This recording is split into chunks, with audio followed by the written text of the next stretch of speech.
Beep. Greetings. This is the cosmic forecast for December 1st through the 8th, 2017. Now, looking at the sky today, we see this big moon, if it's not cloudy where you live. And the big moon is in the western sign of Taurus. And so, I imagine, though, it's, getting towards that, the nakshatra of Kritika, which is kind of like a little bit Aries, mostly Taurus, in Vedic astrology, ruled by the sun. So there's and Venus in Western astrology goes into Sagittarius. So it's kind of like this day of change. We feel this momentum happening. Tomorrow, we have Mercury going retrograde at 11:34 p.m. So Mercury's getting ready to go to retrograde, folks. I know, right? And it doesn't go direct till after winter solstice on the 22nd, under the Ursid's meteor sky. So, still like that dark day. It's in Yule, and let's see what other goodies we have. Besides Venus in Sagittarius, Mercury going retrograde. Mars is going into Scorpio next weekend, so we still have the last weekend of Mars in Libra, and then we have a full moon as well on Sunday morning at 7:47 a.m. Wow, what a sunrise! And so we'll have this full moon in the constellation of Taurus in the the zodiac sign of Gemini, in the Vedic nakshatra of Rohini. And so Rohini is the red star and is the shining jewel and is where we see so much beauty.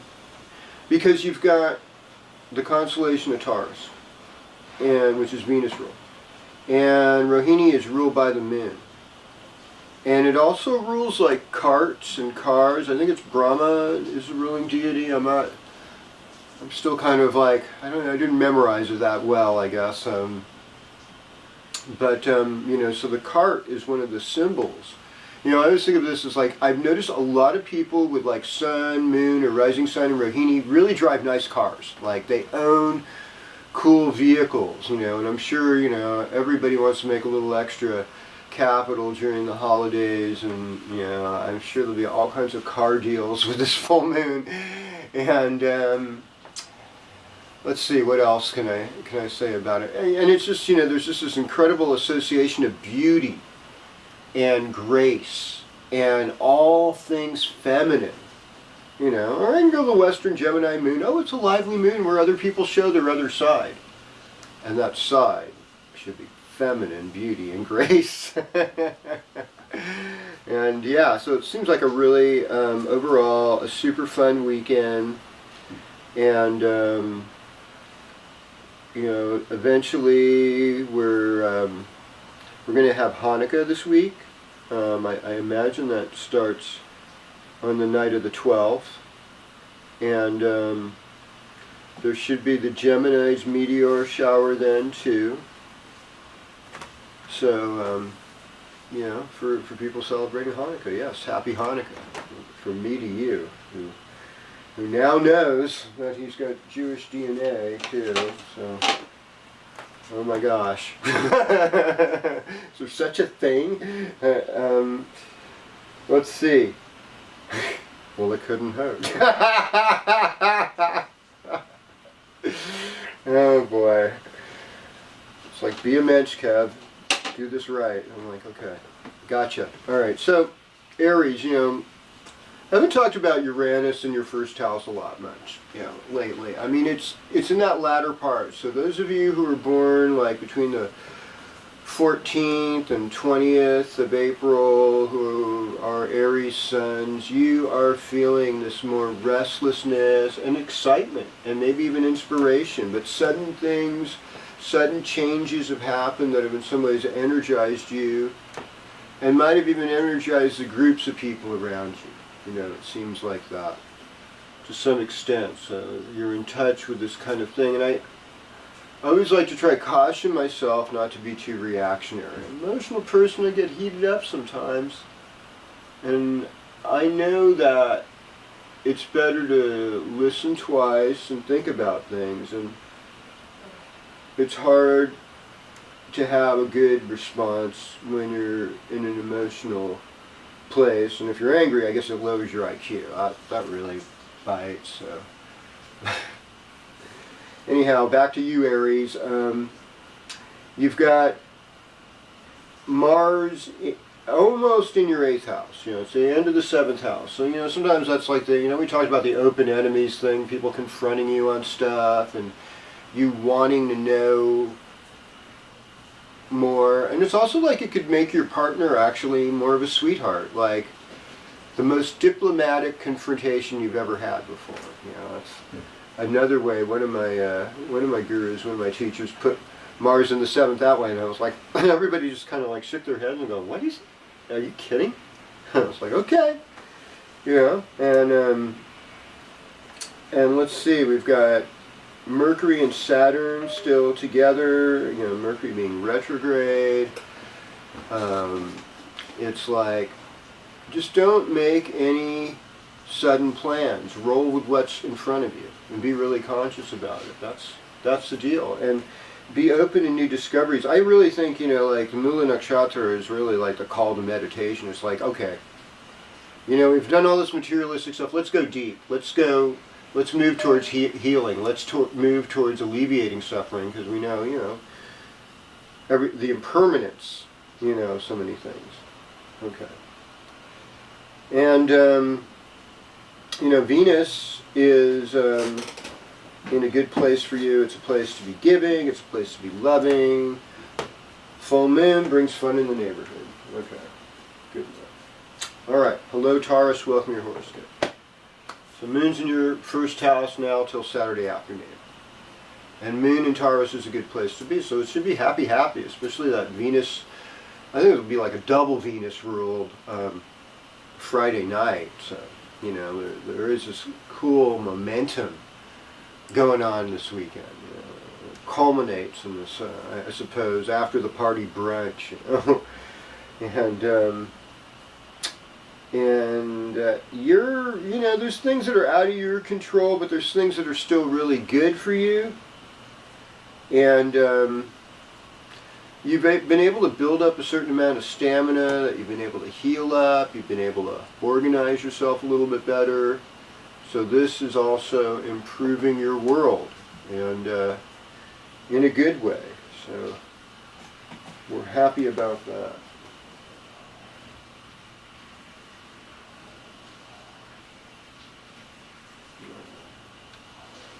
Well, hello, Gemini, and welcome to your horoscope. Whoop, whoop, whoop, whoop. That's the fun part when this happens.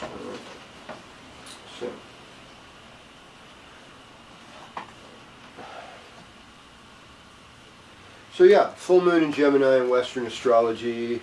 You know, Saturday night, you know, you'll be feeling it big. It'll be growing. I mean, Sunday night, it'll be still active from what went down, but it won't be, you know, it won't be the momentum moon, you know. And so we still have like momentum Friday and Saturday, you know, and after that it's like things kind of play themselves out till the next new moon, and that's when it's a good time to make the new plans, you know. And then, so this new moon, before the full moon, started in Vishaka, you know, which is like expansive. At the very tail end, it was really, you know, in the Scorpio part, which is a lot more, you know, more, maybe a little more tumultuous and stuff.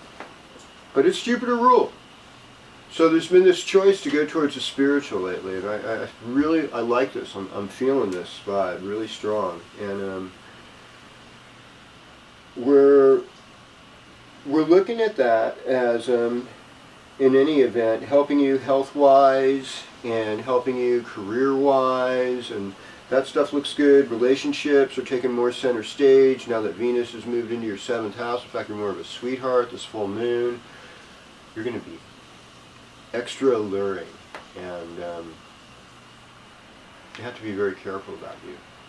Okay. Because, right? I know there's some of you that are blaming on your evil twin, but we all know that karma is karma. And so, I have a lot of compassion, because you don't want to hurt the one you love.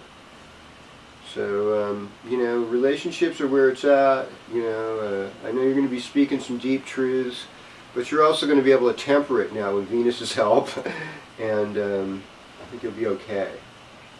My husband thing, as famous Phyllis Diller would say, right? Okay. Greetings, Cancer. Welcome to your horoscope. All right.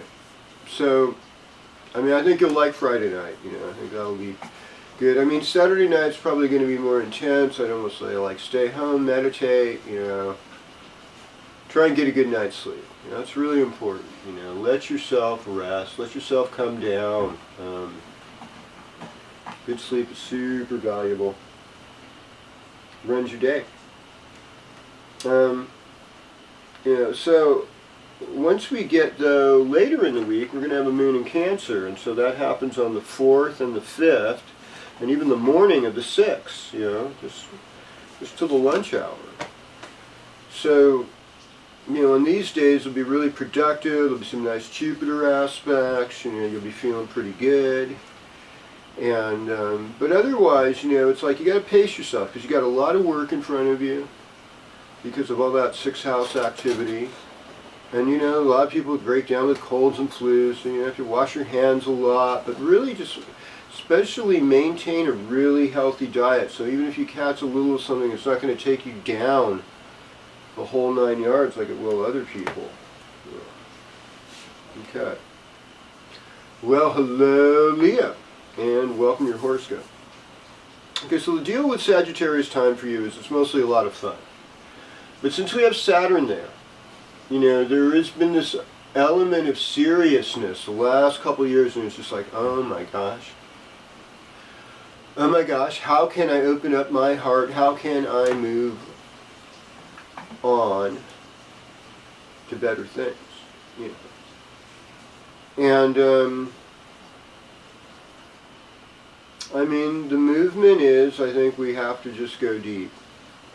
We have to go to source. We can't just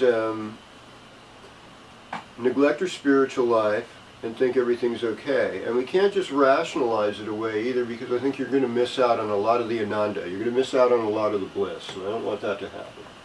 I think this full moon's going to be good for you, though. I really do. And since a lot of you are just Vedic Cancers anyhow, you're a lot more lunar ruled than a lot of you, are always conscious of.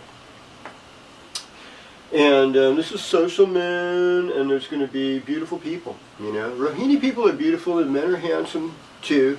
But once again, we're talking like those feminine qualities, it's just like beautiful, one of the things like the beautiful bodies and a very nice, graceful presence. That's our Rohini, and very sought after. Even the Rohinis, I've not necessarily see them as attractive. I might not be attracted to them, but, I've seen, they just have so many men are after them, and it becomes wild. And I think the men that are Rohini too, man, they can be like the players, they're out there. And so, with that said, I think taking care of family, parents, kids, that's a big theme for Leo. And, you have that desire that sometimes it could get to almost like the ends justify the means. And you got to be careful with that type of thing, because, there's always consequences with that. And, and it's all, sometimes we just call blessings on us. They're blessings, but they're really disguised as lessons. And sometimes there's pain in them, And so anyhow, let's go to Virgo. Virgo, greetings, welcome to your horoscope. Mercury's going retrograde, okay? That's happening Saturday night, and you know the drill. And I think for you, it's mostly just write things down, because this is like a memory house, Sagittarius, 4th house for you. So, really keeping good records, what's going on, keeping a journal even, honoring your parents, elders you live with, people that you consider your tribe. More important to honor them right now. Of course, always pay attention to all kind of communication, and keep working on your art and writings and music and things that make you feel good too, because there needs to be a balance in that area as well. And we're going to have the moon actually will be in Virgo by next Friday afternoon, so that'll be, kind of hang in there this week, just kind of let things go and just keep on your spiritual focus of improvement, and you'll make it, because I believe in you. Okay. Hello, Libra, and welcome your horoscope. Well. So, financially, things are kind of in family world, they're kind of expanding. So it's kind of also what I call like an expansion of your values. Now Venus moves into the third house, so it's a little more flirty. It's a little more adolescent. It's also creative and experimental because it's curious. And we're trying to get some information. And I'd like to have some information about you. I would like to know what you're like. I don't know, I don't know if I want to know what everybody's like, though.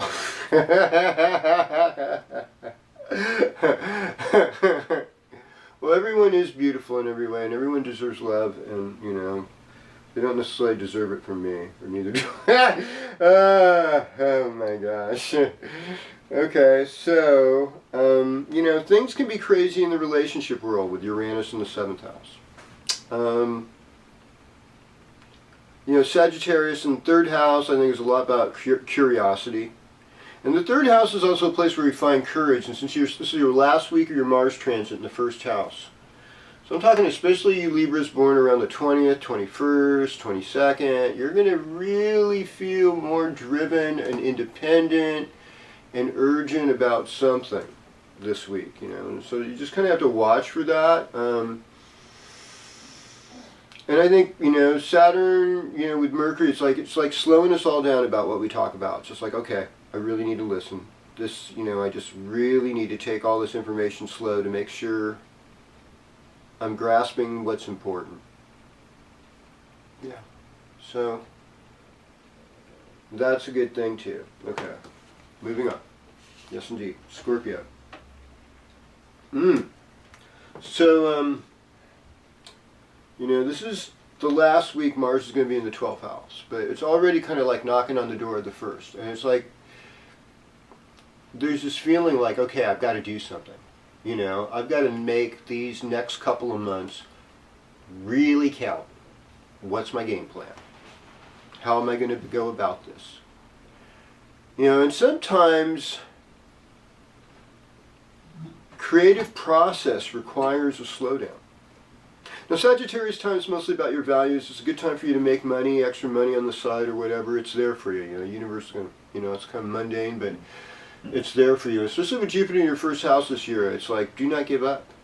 And I think when you're a good student, it's like, this is what I tell you about Jupiter. Honor your teachers. Honor anyone who's ever taught you something this year, especially on a Thursday. Especially on a Thursday. Give them some gold flowers. I mean, that's just like one simple thing, or even bananas. It will elevate the effects of Jupiter's blessing on you this year. And that's the truth. And so the guru is like a protector. And that is the message, really. And in your values and in your speech, try to be more uplifting, try to be more clean, try to get out of the gutter and get into the light, because you can bring it like no one else can.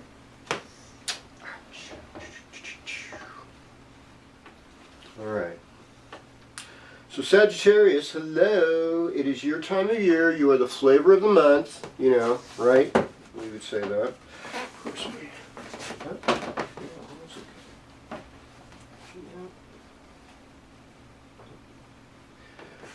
Sometimes you just have to take things higher, right? What, Sagittarius? Okay, so. Alright. So the sun's getting used to being in its, first house. Just almost out of that first decan in the second decan. We're getting deep into Sagittarius territory, in Western astrology terms. So, philosophically free, visionary, generous, happy,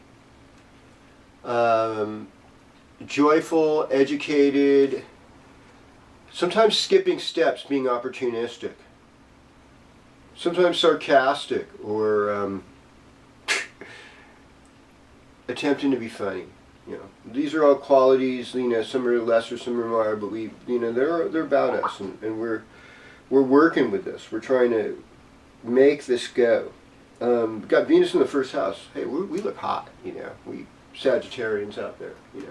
I mean, I consider myself to be every sign in the zodiac. Because we have every single rishi in our charts. We have every single sign of the zodiac is in our charts. Every single nakshatra is in our charts. However, we don't always have a planet in that house or placement grabbing onto these things, and that's why they call them the grahas. They are grabbers. And once you understand planets like that, you start seeing astrology as a much more living, practical tool that's going to give you something. And so that's why I just felt like you should know this, Sagittarius. Saturn and Mercury. It's time to be from a place of wisdom versus just frivolousness. But it's good to have a sense of humor, too. I think the Dalai Lama is really good on that one for you. All right. Well, hello, Capricorn, and welcome to your horoscope. Okay, so, like I said last week, the 12th house, we got to kind of answer to our karma. And it's not always fun, and it's not always pleasant. Because some things in our life demand change. And sometimes it's hard it's like when you're at the top of the roller coaster and you're kind of scared of heights a little bit, and you're just like going, oh my God, here it comes, and I'm like holding on for dear life. There's a little bit of that feeling like you're still being cranked up, and you're like, okay, yeah, I can do this, And there is this other feeling, though, too, is that, how honest and how deep are you in your love? Are there things hidden, And yeah, I mean, sure, people have secret affairs, partly because it's like fun to escape, And often we get in a position where life is really unpleasant, and that's one way certain of us will do as a coping mechanism. So, but if you can go through the pain, you're going to do a little bit better, they say. Just go right through it. And that is probably for sure.